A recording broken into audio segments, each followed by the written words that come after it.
364장입니다. 364장.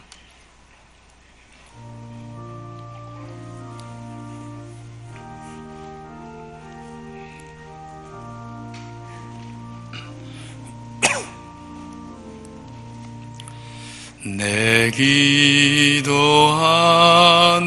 그 시간 그때가 가장 즐겁다.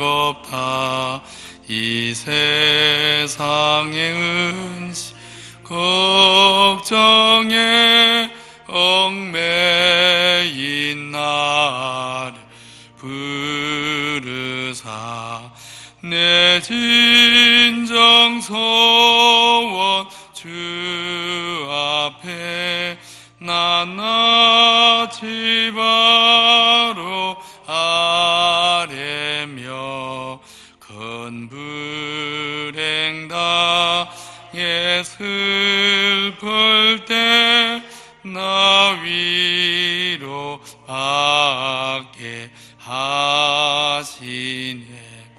내 기도하는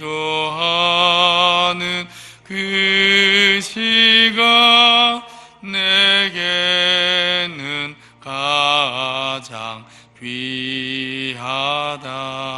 저 광야 같은 세상을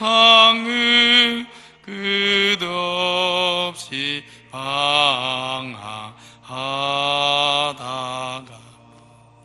위태한 길로 나갈 때 주께서 나를 이끌어 그 보좌 앞에 나아가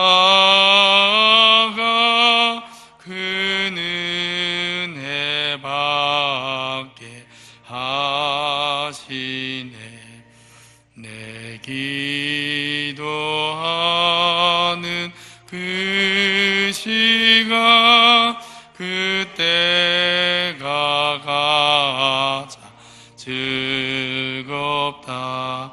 이때껏 지은 큰 죄로 내 마음 심히 아파도 참 마음으로 뉘우쳐 다 숨김없이 아뢰며 주 나를 위해 복 주사 새 은혜 부어 주시네. 내 기도하는 그 시간 그때가 가장 즐겁다.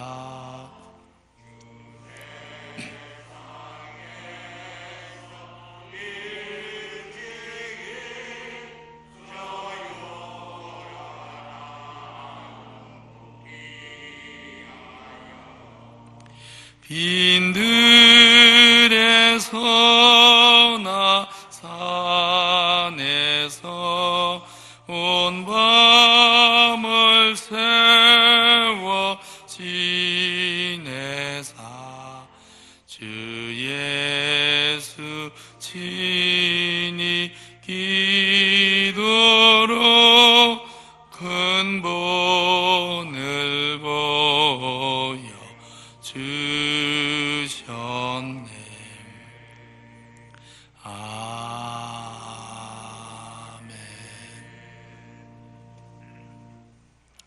아버지 하나님,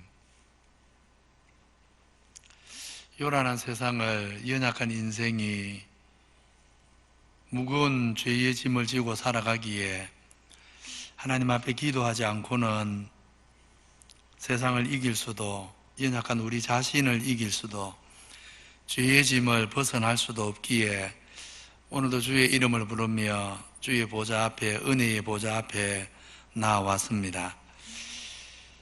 우리 주님 일찍이 요란한 곳 피해서 빈들이나 산에서 조용히 하나님 앞에 나아가 간절히 기도하며 사셨는데, 하나님 아들이시라도 우리에게 기도하며 하나님 공급하시는 그 은혜로 날마다 세임 얻어 살아가시는 인생이 어떻게 살아야 하는지를 본으로 보여주셨는데, 우리도 기도하는 이 새벽에 하나님을 만남으로 새 힘을 얻는 귀한 은혜가 있게 하여 주옵소서. 세상으로, 죄의 유혹으로, 또 사람들로 인해 찢기고 상한 모든 성도들의 심령을 위로해 주시고 말씀으로 정결하게 해 주시고, 하나님 때문에 하나님 나라가 있어서 위로하시는 성령이 계셔서 또 우리를 양식으로 먹이시는 말씀이 있어서 세임 얻는, 다시 소성함을 받는 정말 귀한 은혜를 새벽마다 경험하는 우리 모두 되게 해 주시옵소서. 초대 교회, 초대 예루살렘 교회 성도들처럼 정말 은혜를 사모함으로 날마다 모이게 하시고, 모일 때마다 기도하게 하시고, 모일 때마다 사람의 말이 마음을 삼키는 교회가 아니라 기도가 우리의 심령을 이기는, 기도로 우리의 심령이 새로워지는 그런 은혜를 모두가 경험하는 교회가 되게 하여 주옵소서. 한 마음이 되어서 복음을 위해, 교회를 위해 정말 기도하게 하시고, 땅이 진동하고 이미 성령으로 충만했는데 또다시 충만케 하셨던 그 은혜를 오늘 우리도 경험하게 하여 주옵소서. 거룩하신 하나님 아버지, 초대교회 성도들이 기도함으로 담대함을 얻어서 정말 말씀을 전하고 세상이 상상할 수 없는 성령의 공동체를 이루었던 것처럼 우리 교회도 기도함으로 담대하게 복음을 전하고 구원의 기쁨과 확신을 누리고 정말 하나님 보시기에 허무태하실 믿음의 공동체, 사랑의 공동체, 성령의 공동체, 소망의 공동체를 이루게 하여 주시옵소서. 복음이 이론이 아니라 정말 교회 안에 역사하는 생명이라는 것을, 복음이 정말 우리 영혼의 생명인 것을 저희가 기도함으로 경험하게 하여 주옵소서. 여러 가지 모양으로 연약한 지체들 많이 있습니다. 낙심한 분들 찾아가셔서 손잡고 일으켜 주시기 원하고, 상처받은 심령들 위로해 주시기 원하고, 짝믿은 가정 믿음으로 세워지게 해 주시기를 원하고, 불신 자녀들과 가족들, 저들 위해 우리 성도들이 각 가정에서 먼저 믿은 하나님 나라 제사장의 사명 감당케 해 주시기를 원하고, 영육간에 치료 중인 성도들 만져주시기를 원하며, 여러 가지 인생의 기로에 선 성도들에게 갈 길을 열어주시기 원하고, 여러 가지 영육간의 문이 닫혀 고통하는 성도들의 인생의 문들을 열어주시기 원하고, 기도할 힘을 잃은 성도들에게 기도할 힘을 회복시켜 주시기 원하고, 하늘 아버지의 영광과 은혜가 모든 성도들 심령에 각 사람에게 필요한 대로 이른 비 늦은 비로 임하여 주시기를 원하고, 각 사람에게, 각 성도에게 필요한 은혜를 적당한 때에 각 사람에게 마치 맞춘 것처럼 허락해 주시기를 원하고, 무엇보다 기도와 말씀과 사랑이 살아있는 교회 되기를 원합니다. 하나님이 우리의 소원과 기도를 들어주옵소서. 내일 주일입니다. 교역자들에게 권세 있는 말씀 성령으로 전하도록 사용해 주시기 원하고 성도들이 사모하는 마음으로 나아오게 해주시고 우리 하나님이 받으시는 정말 하나님께 기쁨이 되는 영광의 예배를 드릴 수 있도록 주여 주장하여 주시옵소서. 예수님 이름으로 기도하옵나이다. 아멘. 역대하 6장입니다.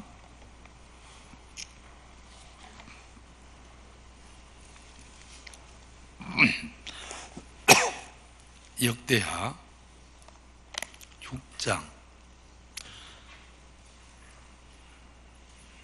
오늘 12절에서 25절까지인데 15절까지만 읽겠습니다. 12절에서 15절까지 넉 절만 교독합니다. 솔로몬이 여호와의 제단 앞에서 이스라엘 모든 회중과 마주서서 그의 손을 펴니라.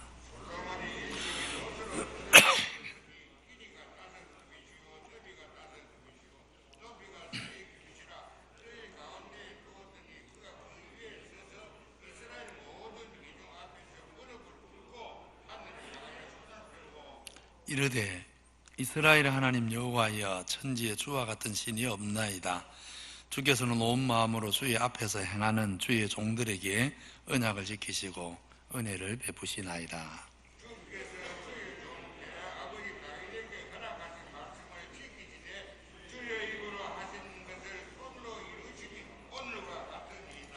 아멘. 성경에는 무릎을 꿇고 하나님 앞에 기도드린 믿음의 사람들이 많이 나옵니다.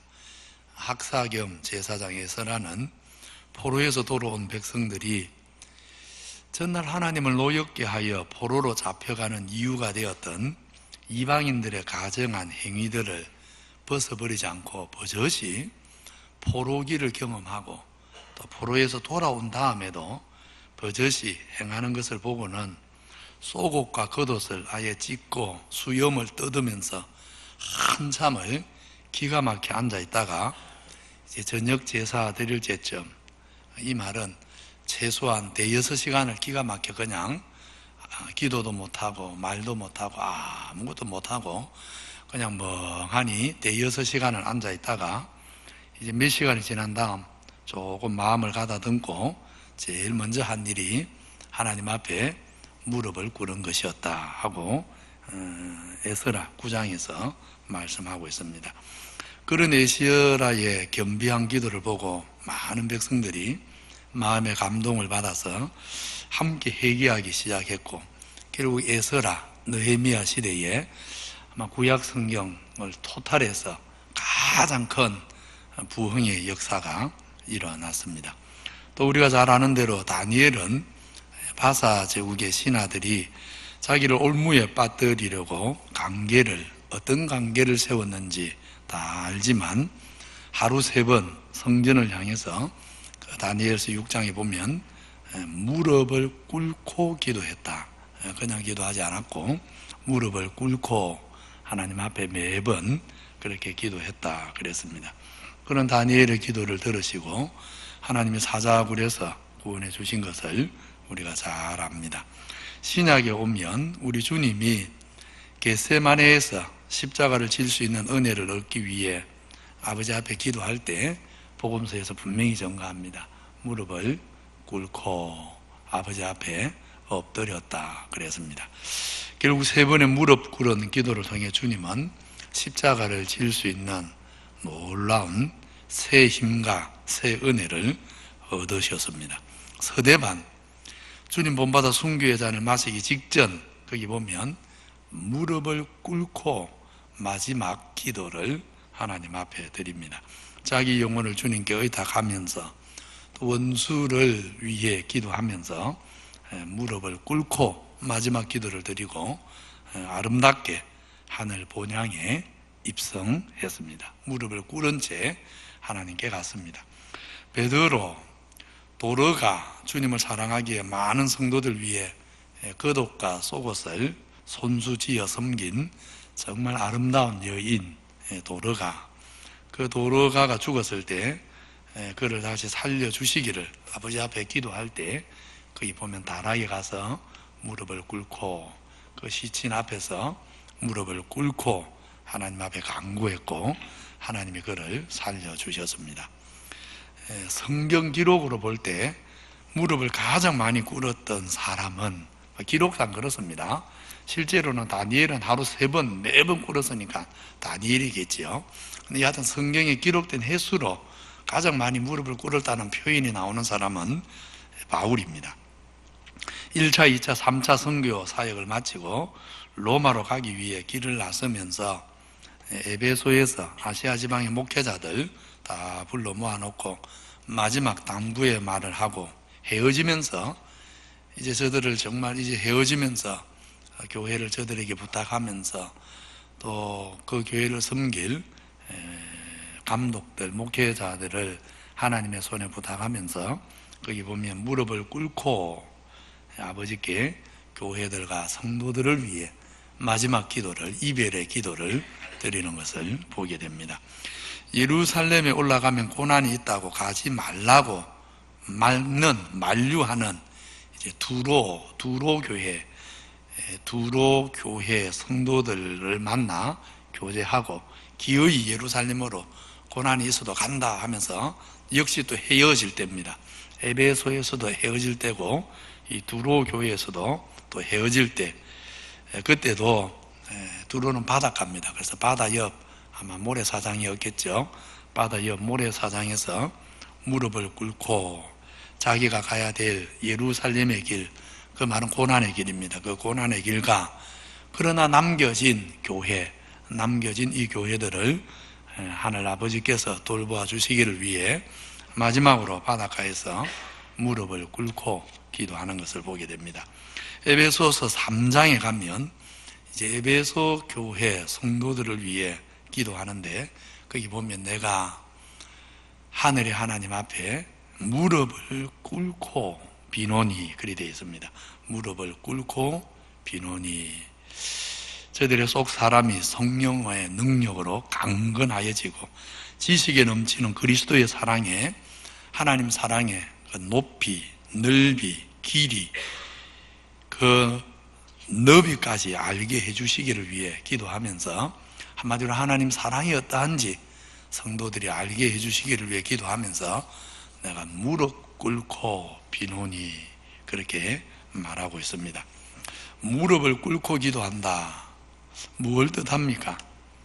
어려운 문제가 아닙니다. 우리 성도님들이 무릎을 꿇어보면 왜 무릎을 꿇는가, 어떤 마음인가 그냥 압니다. 이것은 사실은 이론적으로 배울 말이 아니고 그냥 우리 성도들이 무릎을 좀 꿇어보시면 알게 됩니다. 배우게 됩니다. 아, 무릎을 이래서 꿇는구나 알게 됩니다. 무릎을 꿇었다는 말은 하나님이 얼마나 높으신 분인가를 생각한다는 말입니다. 하나님을 내 수준에 놓고 마치 내 친구 정도 되는 양 이런 식으로 대하는 게 아닙니다. 정말 높고 영화롭고 존귀하신 하나님, 그 하나님의 높으심을 생각하면서 내가 온 마음으로 하나님을 높이면서 기도하게 됩니다. 그러면서 자신을 낮추지요. 무릎 꿇었다는 것 자체가 내가 하나님 앞에 온전히 복종하겠습니다 그런 말이죠. 그래서 무릎을 꿇었다는 말은 나를 낮추었다는 말입니다. 그러면서 또 무릎을 꿇었다는 것은 그 크신 하나님께 정말 온 마음을 다해 도우심과 긍휼, 자비를 구하는 것입니다. 그냥 입으로 하는 기도가 아니고 정말 내 심령으로 하나님의 긍휼과 도움을 구하는 것입니다. 그러면서 마지막으로 아버지 하나님의 뜻에 하나님의 처분에 나를 그냥 다 맡기겠습니다 그런 뜻입니다. 하나님이 이렇게 하시면 이렇게 하겠습니다.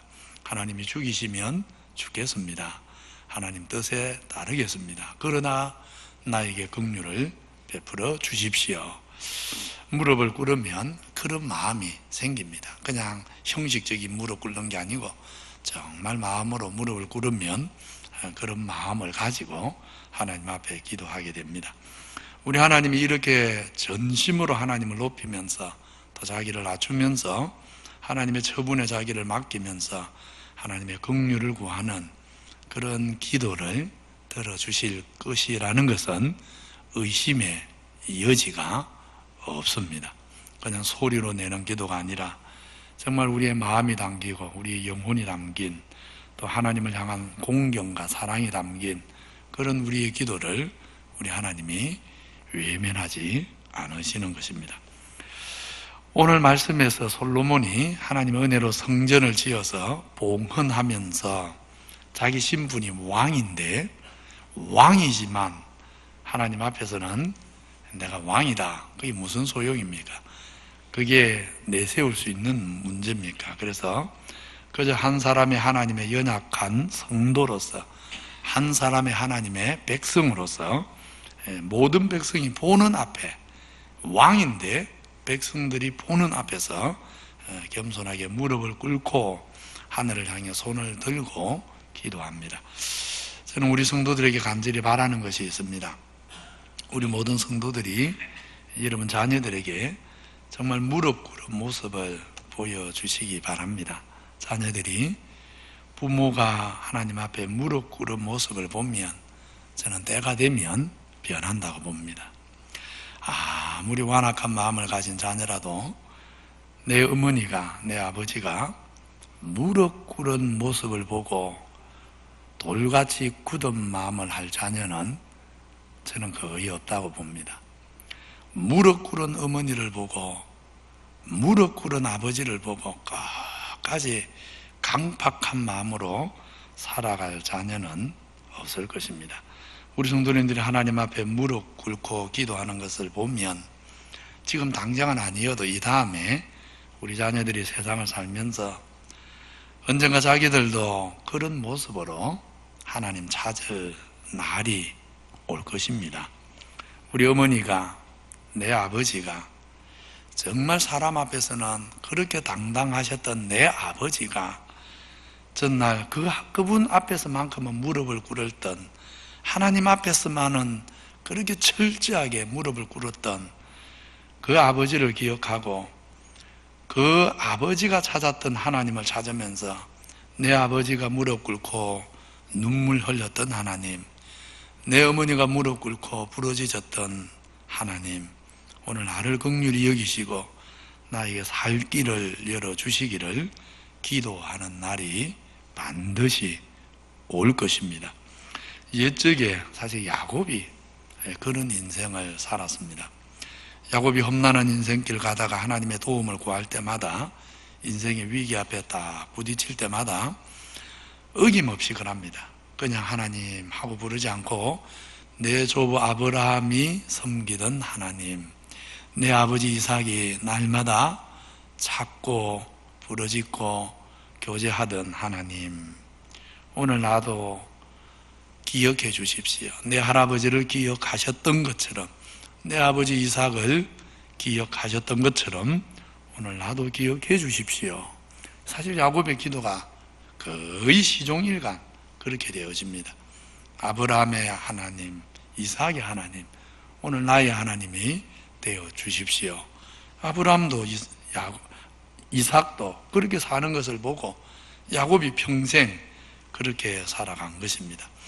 오늘 우리가 하나님 앞에 무릎 꿇고 기도하고 살아갈 때 그 신앙의 유산, 정말 이 유산 하나만 제대로 물려주어도 하나님께서 우리 자녀들의 인생을, 또 우리 자녀들의 영혼을 생명의 길로, 의의 길로 그렇게 인도해 주실 것입니다. 정말 자녀들에게 다른 것은 몰라도 이 유산 하나만큼은 꼭 물려주십시오.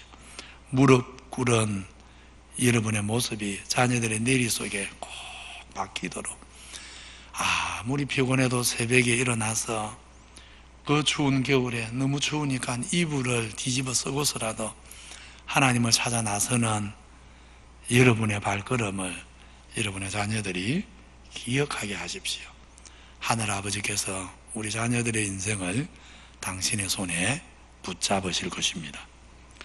성전을 봉헌하면서 솔로몬이 무릎 꿇고 무엇을 기도합니까? 오늘 안 읽었지요? 16절에서 나머지 42절까지 이 전체가 이제 기도 제목입니다. 한마디로 솔로몬이 이런 기도를 드린 겁니다. 기도 내용입니다. 16절에서 42절 전체가 솔로몬이 드린 기도 내용입니다. 그 기도 내용은 이제 우리 성도님들 개인적으로 또 집에 가셔서 읽어보시면 되겠습니다.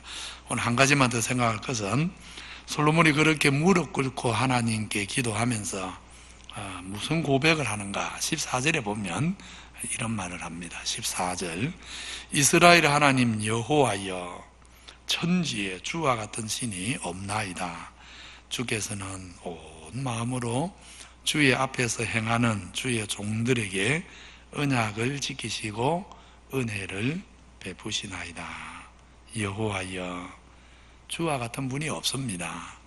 주께서는 온 마음으로 주 앞에 행하는 주의 종들에게 반드시 예외가 없지요. 언약을 지키시고 은혜를 베푸십니다.